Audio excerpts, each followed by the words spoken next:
So it's that time of year where reviewers get to talk about their favorite games of the year, so let's talk about me, and all my favorite games. To start off, these are my personal picks for Game of the Year. I've played pretty much most games this year, so this is my personal opinion, and if you guys don't agree, come fight me. Seriously, let's do it. Let's battle. So we're going to do a 1 through 10. We're going to start at the bottom with number 10. Number 10 is Batman Gotham City Imposters.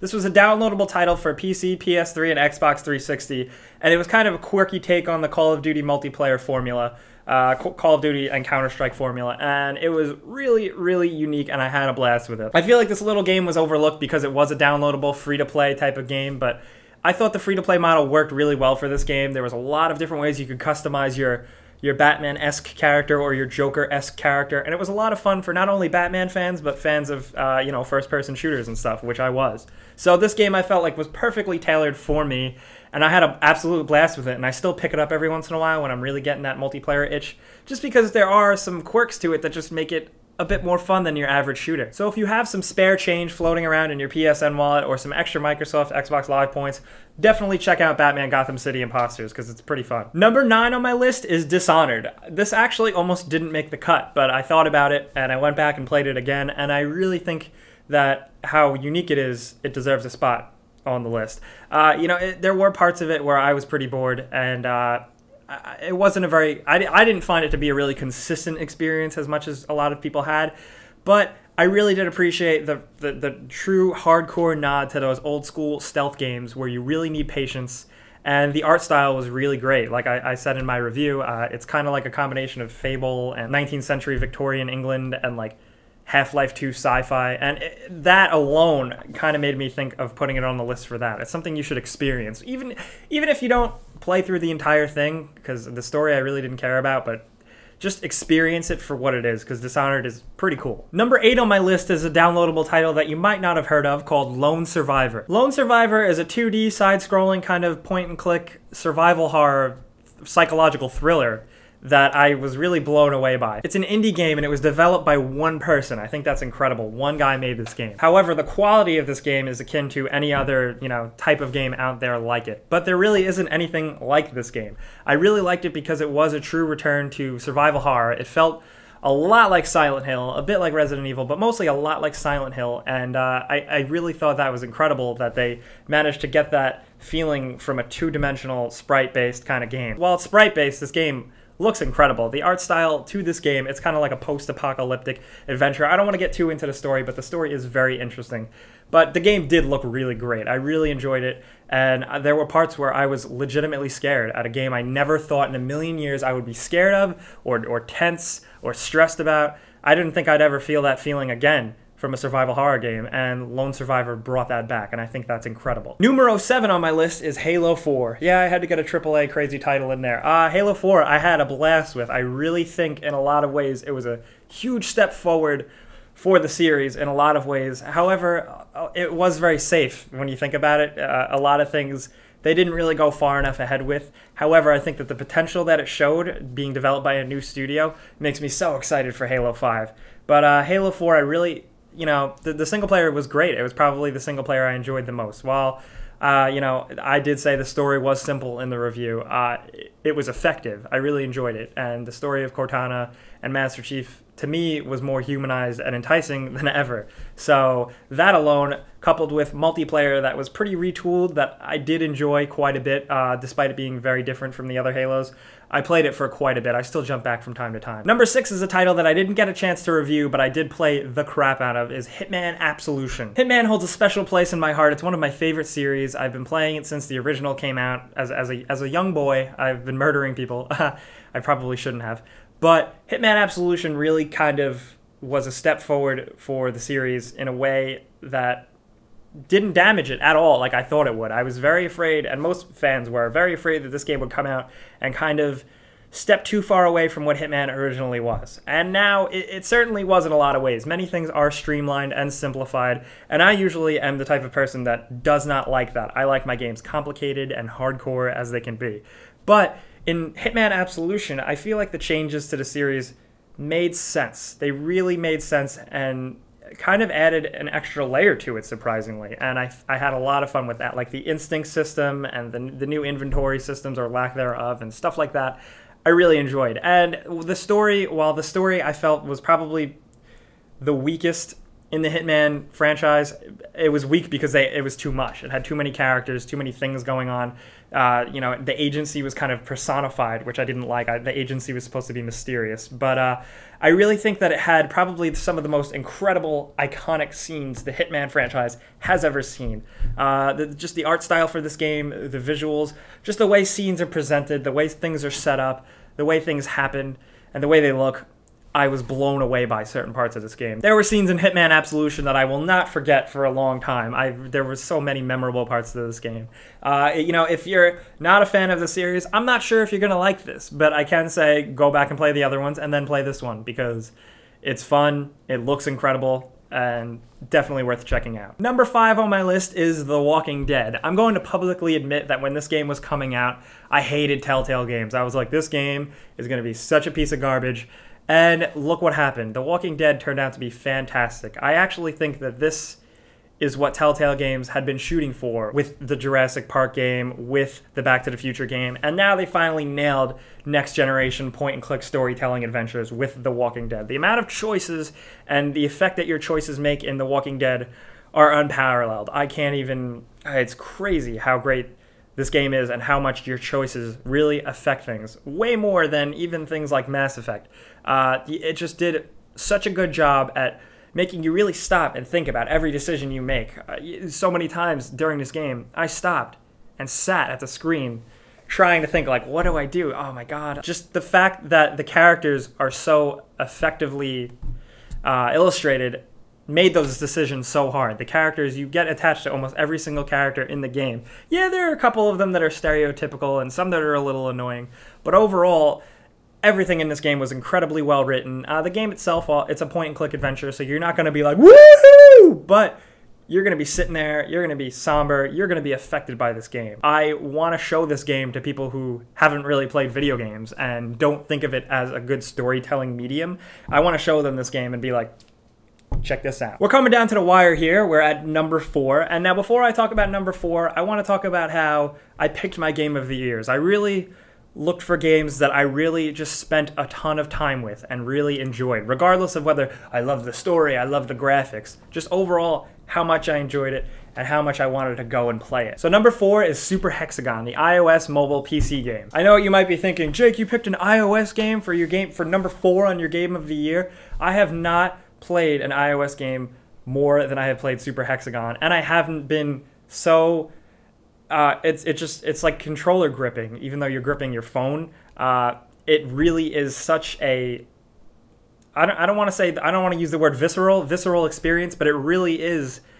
It gets in your brain. Super Hexagon gets in your brain. It's a simple, very simple kind of just instinct game. I can't really explain it. It's kind of hard, but it looks incredible, and it has excellent music. Whoever made the music for this game should get an award, because not only did the game get stuck in my head, but it also got stuck in my head because of the music. And the music and the sound and the input is just the whole crux of the experience. It is just so well put together, incredibly simple but effective, and I could not stop playing it. I still can't stop playing it. It is my go-to mobile game without a doubt for just quick bouts of, minute-long play sessions. However, while you can just play it for a minute, you can get stuck playing it for half an hour trying to beat your personal best. So it's definitely worth checking out. Obviously, it's a mobile game. It's not worth a lot of money, so go check it out because it's awesome. It's really, really, really hard, though, so just be warned. So my number 3 pick for Game of the Year is Max Payne 3. You guys probably know I'm a big Max Payne fan, but I was incredibly skeptical of this title. I was really kind of worried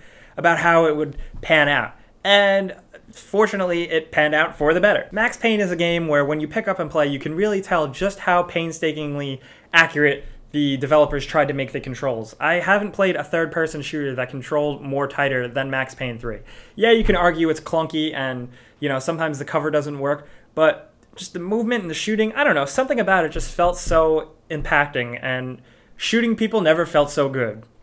That's why I think Max Payne really deserves a spot on the list, because it really is a step forward for third-person shooters, I think. I don't think a lot of developers will go in this direction yet, but in a lot of ways, I found things that it did revolutionary. The story was all right. Like, the presentation was cool. It was very cool. You know, that it was well acted. The game looks incredible, but, you know, towards the end of the story, it kind of just hit me. I'm like, all right, it'll never be Max Payne 1 and 2. Nothing will ever be that.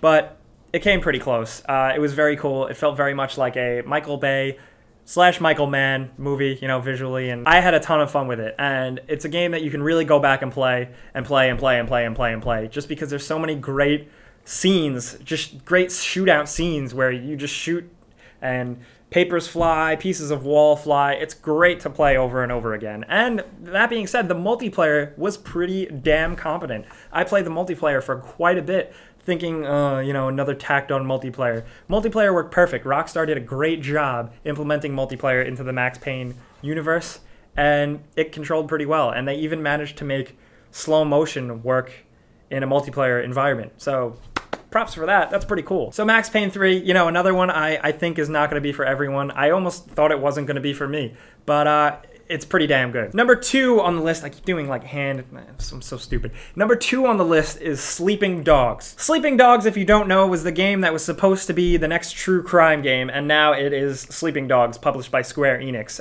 This game is awesome. If you're a fan of open world anything, open world crime, that type of thing, definitely check out Sleeping Dogs. There's a lot to do in this world, a lot to see. There's always someone's ass to kick. There's always something to go shoot up. There's always a race to go do. And there's always stuff to find in this really well done version of Hong Kong, China. I don't think Hong Kong looks anything like it does in this game, but it was really fun to play in. And, you know, the tight streets and the busy marketplaces were just such a fun, unique gameplay environment, and they really nailed it because it could have been a mess. In Sleeping Dogs, you play as Wei Shen. He's kind of like that typical kung fu badass action movie cop / undercover triad member, but I really liked him. He had a lot of vulnerability to him that I didn't think they would illustrate in this type of game, and I was really interested in him. He's probably one of my favorite characters of the year as well, and his story's good, and it's long, most importantly. But I just had so much fun playing as him. The game controlled excellent. The shooting, while was a little weak, the game knew the shooting was a little weak, and it kind of didn't stress on the shooting. There's a lot of fighting, a lot of ass kicking. That's kind of like an in-between of an old school brawler and a little bit of Batman Arkham City, which is good. It was a ton of fun to play. There's a ton of new moves to learn, upgrade, and the cars and motorcycles control incredibly great. I love the arcade style feel of the vehicles, and you know, I was just so impressed by how easy the motorcycle was to control, and weaving in and out of traffic was awesome. I can't say enough about this game, especially because I keep going back and playing it. This game came out months ago, and I still pick it up every once in a while and do some missions, you know, do a couple kung fu moves, and it's just a game that I keep going back to, and that made me really think, wow, this is definitely Game of the Year material. So Sleeping Dogs is my number 2. Now my number 1 on the list, numero uno itself, actually came out very recently, but I took a step back and I really, you know, tried to look at and go play some of the old games I had played, and I really wanted to make sure that I didn't just put this on the front of the list because it just came out and it was really good, but when I thought about it and I looked at the amount of time I spent playing this game, it really deserves the number 1 spot, and that is Far Cry 3. Far Cry 3 is just pure, unadulterated video game fun in its purest form. Far Cry 3 is a first-person action shooter game type of thing, where you wander around a tropical island and you shoot guns and fight off pirates, and then you also drive vehicles and hunt animals and skydive, and just I can keep going. It's kind of just, it's ridiculous. It's completely ridiculous, the entire setup of this game. But I think that's why I liked it, is just because it was just such a chaotic mix of gameplay elements that worked, including RPG and upgrade elements that I thought were, while simple, very well implemented and really kept me playing. The world is great to explore. The things to keep you busy are really fun. Yeah, a lot of it is quick time events and stuff like that, but there's a lot of like platform elements and exploratory elements and race elements that I didn't think I would see that I really, really enjoyed. I also am really looking forward to DLC that Far Cry 3 might have. Now, I've talked to some reviewers who just really did not like the story and especially hated the end of the story, and I have to disagree. I mean, I can acknowledge that the story was pretty simple and, you know, it's kind of dumb at times, but I thought it was effective for what it was. I mean, it knew what it was, I think. I think it knew what it was. It just kind of knew it was a doofy, kind of awesome video game. The main character is likable. All the characters you meet are likable. The things you do in the game are cool. So what more do you want? The ending I thought was a little weird because you just kind of choose, you just get to choose a good ending and a bad ending. And it was kind of just like, oh, okay, like whatever. There were a lot of big set piece and incredible action moments in this game where I was like, wow, this is just so awesome. Like I couldn't take it. I really think Far Cry 3 is the game of the year just because I was so hooked into the world and I had so much fun. Yes, I think there are a couple of parts that are weak, like some parts of the story. And not all like, you know, the driving's a little and there were a lot of missed opportunities with some scenes in the game. But I really did have a ton of fun, and I can't say enough good things about Far Cry 3. So those are my picks for Game of the Year of 2012. I'm tired. I've played a lot of games. I want to go to bed. So if you guys feel like fighting me, fight me in the comments. Let me know what your Game of the Year is, but also let me know if you hate me. Let me know if you disagree with me. Let's talk. So that's pretty much it.